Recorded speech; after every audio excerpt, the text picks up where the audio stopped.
5:30 in the morning here in Bali. You might be wondering what I'm doing driving through the dark like a madman. Well, I've got to get out of Sanur, and the reason is it has just been so hot.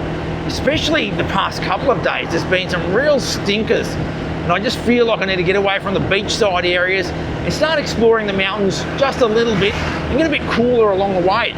So join me as we head into the mountains of Bali.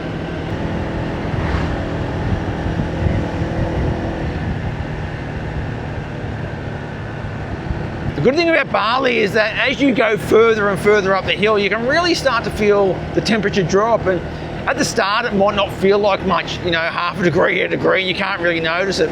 But as those kilometers accumulate and you get up towards the Bedugul area, which is where I am now, you really start to feel a bit of a chill in the air. And lucky I've got this jumper on, because if you're on a motorbike and you're riding through these mountains, it does get quite cool, especially earlier in the day. Now the plan today is to meet up with a group of other people, primarily Indonesians, and hike up a little mountain. Well, we call it a mountain, but it's a bit of a hill. Only about a 500-meter ascent apparently. And we'll have a bit of a chat to these people, see what's going on. It should be pretty fun actually. It's called Gunung Adeng, and we'll check it out today. It's funny, one of the other interesting things about Bali is that Google Maps doesn't really work that well. And when you're riding a motorbike trying to get somewhere, like I have to get from Sanur across the other side of Denpasar and up towards Bedugul area, it's actually quite complicated. Like the number of left-right turns is just phenomenal. Got a bug in my eye.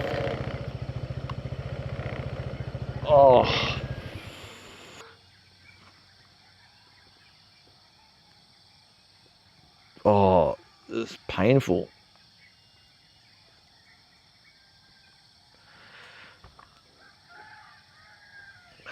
Now I know pre-Google Maps I have navigated around Bali as well, and that was quite complicated as well. You're always stopping and asking people which way do you go. But even with Google Maps these days, it's really difficult. Already on this journey I've had to stop, start, turn around, go backwards because it's just so complicated, especially when you're coming from a place like Sanur and trying to get to the other side of Denpasar and then up into Bedugul. It's tough. The main issue is the maps aren't really that accurate. You know, they show that you might be able to get through a different area, or there might be a road blocked here and it doesn't show you that. You know, so you just got to take your time, take it easy if you're going on any sort of larger journey here in Bali. Bit of a warm up.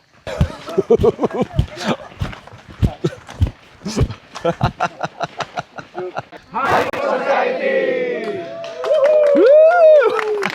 So you're probably wondering what that was all about and what we're doing here and why there's all those people here. Well, there's one interesting thing in Indonesia that happens quite a lot is that people love to hike, and they'll usually get together on weekends in groups and hike together. It's one of these sort of, it's almost like a club actually. This particular event is hosted by Colombia. That's why I've got a new hat. But there's always something on. If you're in all the Facebook forums and that sort of stuff, there's always a group you can go and hike with up any of the mountains throughout Bali. And the good thing about that is that it sort of gets you away from being in that sort of tourist zone, you know what I mean? Sometimes when you go to places like this, if you're on your own, or if you're a foreigner in these places, it's a different experience. You might be asked for more money and that sort of stuff. But if you're in a group of Indonesians, it's a much better experience, I think, you know. And that's sort of one of the things that when you sort of live in a place like Indonesia, you've got to try and find these social circles that aren't just filled with foreigners, they're filled with locals as well, because that's what living in a foreign country is all about, isn't it? It sort of brings up the point as well about social life when you live in a place like Bali as a foreigner, you know. When I lived in Bandung for 12 years, I didn't really have any foreign friends at all there.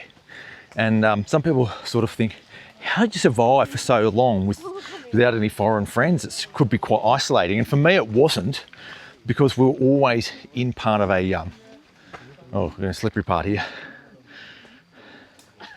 we were always part of some sort of social group of some sort, whether it be traveling or trekking or going on little trips around the place. We always had some sort of social activity with local people, and that sort of, yeah, made it quite nice.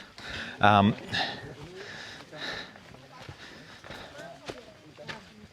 I think that's important in a place like Bali, that you don't forget that you are in a foreign country, and it's really important to socialise with locals too. When I was on the way up here, I talked about how I was trying to escape the heat down in Sanur, and the reason I said that is because the weather's been quite strange this wet season. Earlier this wet season, we had a heap of rain. It was raining a lot, every day, quite a lot. And then as times, well, I nearly went down there. Then as time's gone on, oh God, the truck's crazy. Then as time's gone on, it's gotten hotter. So it's gotten really hot. When it doesn't rain a heap, it gets really hot here in the wet season. And that's what sort of happened recently, is that we're having storms maybe 4, 5 o'clock in the morning for like half an hour, like really big thunderstorms with lightning and so forth. And then the rest of the day would be sunny, but it gets real hot. Up here around Bedugul, so I'm at about 1,300 meters at the moment above sea level. So up around this elevation, just so much cooler than the lowlands. And I think if you could live around here, it'd be a beautiful little climate. I'm not sure whether it's practical or not. I guess there's a lot of things you'd have to consider if you want to live in a place like this. I mean, not on the side of this mountain, but obviously on the roads up here, there's plenty of villages and so forth. The main one being is that you're quite far away from civilization. Now, what I mean by that is that there's not even really any proper shops. There's little warungs to buy some groceries, but no supermarkets. You can't really eat out much here. You'd have to go really quite far to get any of that. So you'd be living quite local style. I guess at that point it sort of defeats the purpose, doesn't it? I'm sure there are other places though, up in these higher parts of Bali, that have a little bit more infrastructure and facilities and are a bit more sort of in line with what you'd want, with warung supermarkets and so forth. I'm not sure where, maybe Bedugul itself, but then that's a bit of a tourist destination that I don't think I'd want to live there either. There is a lot of debate about where you might live in Indonesia if you come and live here, or whether you'd live in Thailand or something like that. And one of the things I see a lot of is people saying they would never live in Bali, or Bali's done, or whatever. A lot of these sorts of comments, and it sort of gets you back to the point of what really is so attractive about Bali to live in. And there are some very specific things I think this sort of hike really highlights for you. And the main one for me is that the variety of the terrain here is so vast that it's always interesting. So of course you've got those kilometres and kilometres of rice fields everywhere. Of course in the southern part of the island they're disappearing, but everywhere else there's heaps of them. You've got these huge mountains. They're really quite towering mountains. Gunung Agung is 3,300 metres tall. So you can get up into the mountains. There's lakes, there's beautiful beaches, there's coral reefs. The environment is just so stunning and diverse. I think that means that when you're here, you really need to take advantage of that. You can't just come here and sit by the beach all the time for the rest of your life. Well, you could, but to get the most out of Bali, I think, or have the most interesting life here, you really need to explore it a little bit, get out there and enjoy some of these natural beauties like the mountains. Now, you may not need to climb them. You can drive up into Bedugul and have a good time as well. But if you're sort of fit and active, of course, this is something that you would do. On that point, I find that I'm much more fit and active here in Bali anyway, because of the terrain and the landscape is sort of drawing you out to be more fit, and you sort of do it at your own pace and your own fitness levels. Everyone has a different one, of course, and for me, I'm happy to go up a small mountain every now and then. I don't need to go up the big volcanoes all the time. Well, it's just not my thing. And some people may not even want to climb a hill, but that's okay as well. But you can get some fitness even just down at the beachfront path in Sanur by walking like 5Ks every day, because it's so pleasant. So pleasant, even though it's a bit hot, but it is just a nice place. That fitness thing I've really noticed is massively improved here in Bali for me. I actually track how far I run every year, and last year for me was by far my biggest year of running ever, mainly because of that beachfront path down in Sanur, which is just so pleasant to be on. The other thing for me when I come out and hike one of these little small mountains is that it's not that I want to go and conquer Mount Everest. It's not one of those sorts of things. It's more about just keeping the body active, you know, challenging it every now and then, get the muscles going, feel the pain, feel the burn, get out of breath a little bit as well. Make sure the knees are still capable, you know. Of course, as time goes on, it becomes harder and harder. But while you've still got that, I think it's nice to be able to do what you can. And even if you're much older than I am, I think it's really important to get out there, just go for a walk, you know. So that's the sort of way I think about it when I'm coming up here, is use it or lose it sort of thing, you know. On the way up here, on the motorbike, I got a bug in my eye, like a really big one, and it hurt immediately. So I rubbed it, and I don't know what happened, but I obviously squashed it inside my eye, and it had some sort of acid. I felt like acid all over my eyelid and inside my eye. So it's still quite sore now. Just a really acidic insect. One of these weird tropical things that you get only here in the tropics, like in Bali. The other thing I like about coming out to a place like this, and I sort of hinted at it a little bit earlier, is that it's not very commercialised. A lot of the places that we go in Bali these days as foreigners are quite commercialised, and you get the touts there trying to sell you stuff, and you might get ripped off on prices, and it's usually, it can be quite unpleasant here in Bali at the main tourist destinations. But when you come to a place like this and you're with a group of locals, it feels totally different. Like, it feels like the real Indonesia, and that's what I really like it. I've often talked about this in previous videos about how there's two lanes here in Bali. There's a foreigner lane and then there's the local lane, and you do well if you live here to be in both lanes. Honestly, you're always a foreigner here, but if you can get into that local lane as well, it makes your time here much more pleasant, you know. And of course, having local friends is great, but also the lack of commercialisation when you're in that lane is just fantastic, honestly. It really brings the local side of Bali back, the one that you might remember from many years ago.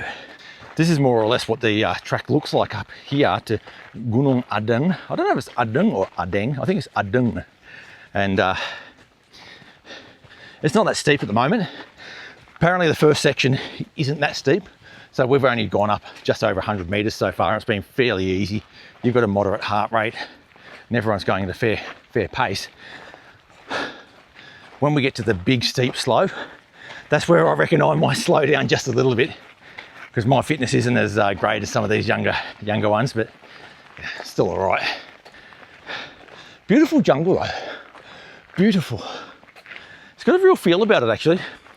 Up here, these higher jungles are completely different to those lower land jungles. You have a lot of ferns here.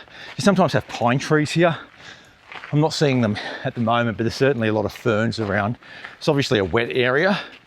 And this part of Bali is known to be quite wet. It is a bit thinned out though. I'm not sure if that's ever been chopped before, but you can see sort of pretty long distances through the forest. Maybe it's just a style, you know, particular environment that we're in, that it sort of doesn't get too thick. It's not like the jungles of Sumatra or something like that. Now, tying all of that stuff together now, we can really talk about getting into a rut. And you might think, well, I left Australia or Europe or the US to get out of the rut and get into Bali and do something new. But I find that a lot of people who end up in Bali seem to be in a rut as well. You know, they're just sitting down at the bar drinking all day and that's it. No sort of traveling around the country or around the island. I think it's really important that when you move to a place like Bali, that you make sure you don't get into a rut. And it takes work. It takes, you know, getting out of your comfort zone a little bit, doing things that you might not ordinarily want to do. Like, you know, you might not ordinarily want to climb up here, but it actually gets you a little bit active and gets you out of that rut, which can so easily happen here. A good way to avoid that is to join a club. Like there's like in Sanur, there's like a dining club. There's book clubs. There's motorcycle clubs. where people go on a cruise on a motorbike to different areas of Bali. There's, I think there's like little stitch or craft work clubs and things like that. They're really good things to get involved in when you hear some sort of group activity like that. Ooh, feeling it now is really beneficial, like really beneficial to making sure you don't get stuck in that rut. Keeps your mind a bit active and gets you out and about. Oh, look at that. We're coming out of the jungle and into a flat area here. Wow, that's beautiful. It's a really bizarre flat area. There's no trees. It looks like maybe once upon a time there was something built here. It just looks too unnatural. But it is beautiful. That's where we're heading, up that thing there. That's about another, I don't know, 300-400 meters up, I think. Not the end of the world. All right, we got some locals here. Hello. Hello. Hello. Okay. Bahasa Inggris? Enggak. Enggak bisa. Ya, nggak bisa. Oke, kalau bahasa Bali bisa. Bisa. aku tidak bisa. Jadi ya. Indonesia. Ya, boleh. Oke. Dari mana?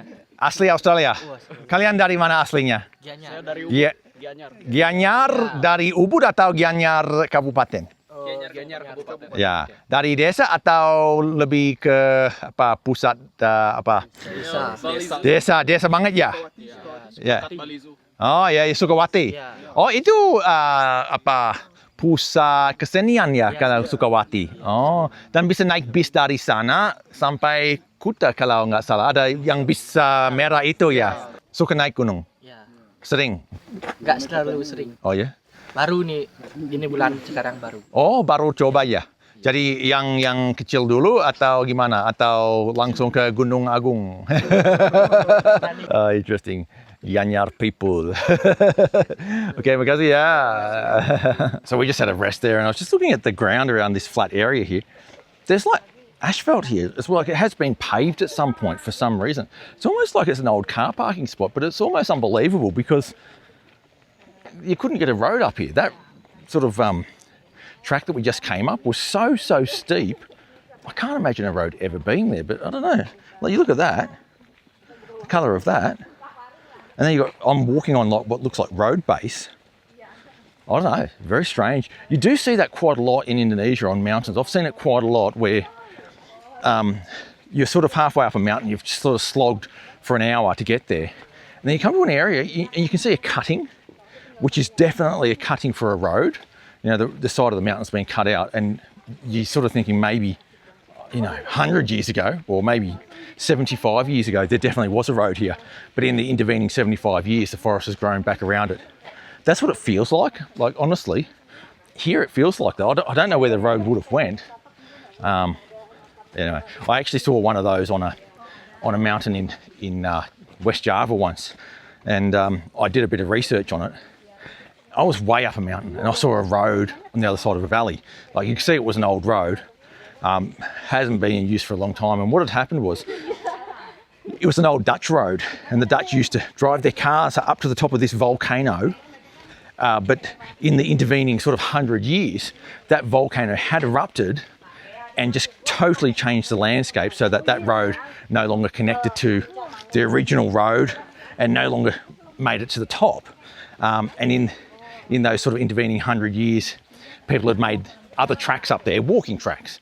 So that's, I guess, what happens in some of these places. This jungle looks like it's a lot thicker as well now, after I'm past that sort of opening. That is very suspicious. Look how thick it is now. I'm almost certain there was a road there for vehicles at one point. I'm not sure how it gets there, but there was. I just got a bit of an update on the word adeng as well. So the locals don't really know if it's supposed to be adeng or adeng, but there is a word, adeng, in Balinese language. And it means the soot that coats the bottom of a kettle when you're boiling. You know, the black soot? That's called adeng apparently in Balinese. So they reckon it's probably gunung adeng. Hello.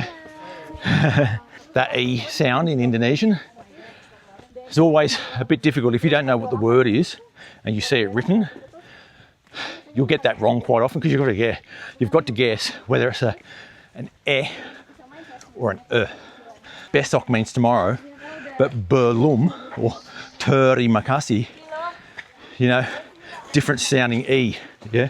So this is Bli Agus. He's really famous Instagrammer. Thank you. Yeah, yeah. It's like a hiker and runner and all of that sort of stuff. Loves the mountains. Yeah. And he was just telling me about The geothermal. geothermal. Yes. Jadi itu apa? Di bawah ada yang lapangan itu Yeah. bekas. Bekas geothermal, but Yeah. it's not working. Ya. So- Dan berapa tahun yang lalu mereka coba bikin proyek kayak gitu? And then it's not working. 40-50 Yeah. tahun? Yeah, Lebih. around 40 years. Yeah. And then it just stopped. Yeah. I don't know why. So in Bahasa Indonesia, what do you call a project like that stopped? Like It's that? mangkrak, you know. We call it mangkrak. The project is mangkrak. That is my favorite word, as you know, mangkrak. It's a good Yeah. word, yeah, it feels good. Mangkrak! It has power, you know. Yeah, it has power. power. Mangkrak.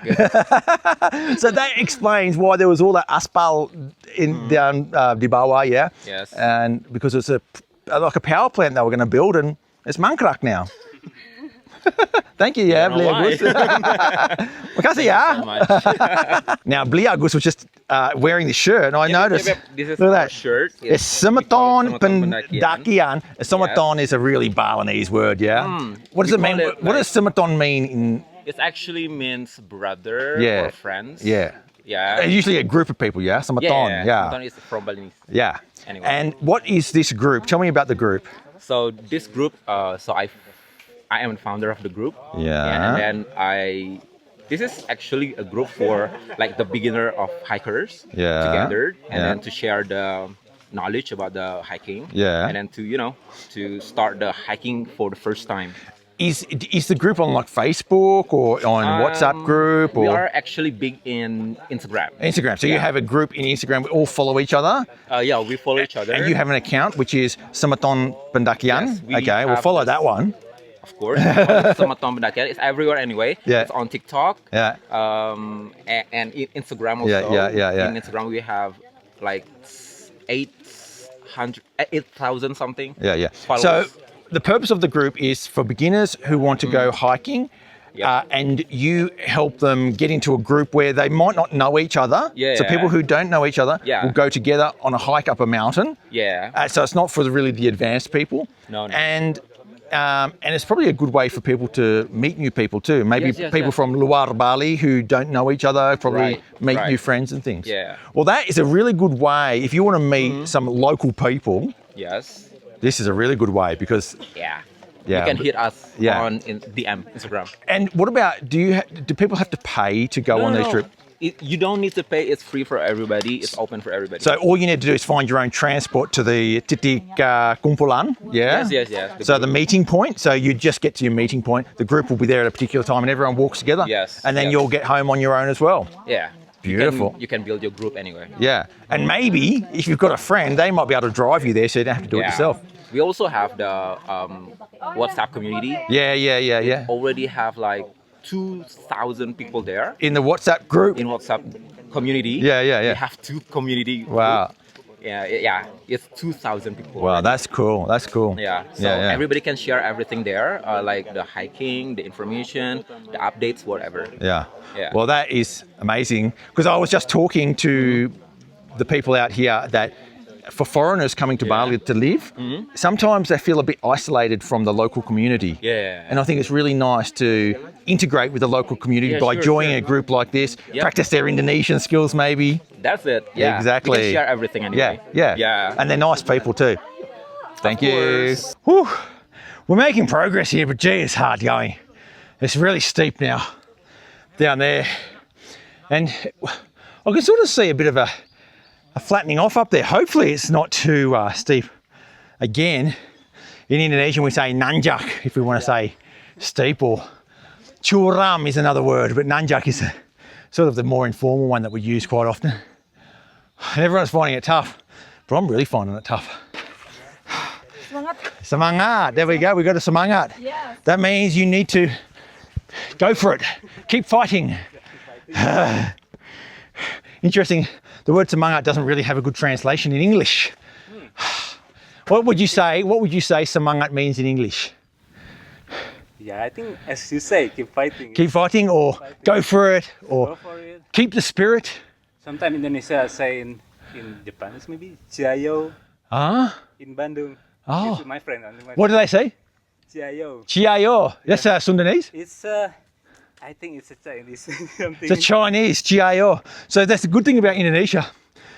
You know, as we know, there are so many cultures here, so many ethnic groups, and the Chinese have their own specific ethnic groups here in Indonesia. So, for example, a Chinese person from Medan is different from a Chinese person. This guy's from Bandung. They're totally different culture. Like, it's like talking about a Dutch person and someone from Russia. Totally different people. But sometimes they just get lumped into the same basket, like they're all Chinese or they're all white people. It's one of those things. But in Indonesia, those subgroups are really small, and that's why you get words like that one, which is so different to what you've heard before. You go to a different town or a different city, a cultural group will use different language to explain different things. It's really amazing. This is Nico, by the way. He's from Bandung, so he knows a bit of Sundanese, like Kumahadamang. Yeah, so, and we know that the language of West Java is Sundanese. But what's interesting about that is that Nico is not Sundanese. He speaks Sundanese, but he's ethnically Chinese, and one of his grandparents is Sundanese.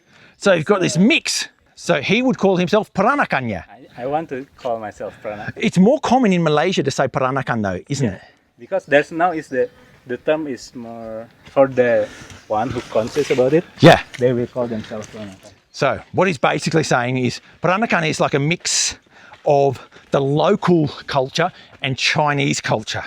Yeah, and it includes food as well. So Chinese food here in Indonesia is often influenced by local flavors. Like you might have sambal in a Chinese dish, and it's what you would call Peranakan. You hear that more often in Malaysia than you do in Indonesia. But what Nico's saying is that he wants to start using that more often in Indonesia because the culture is actually quite unique.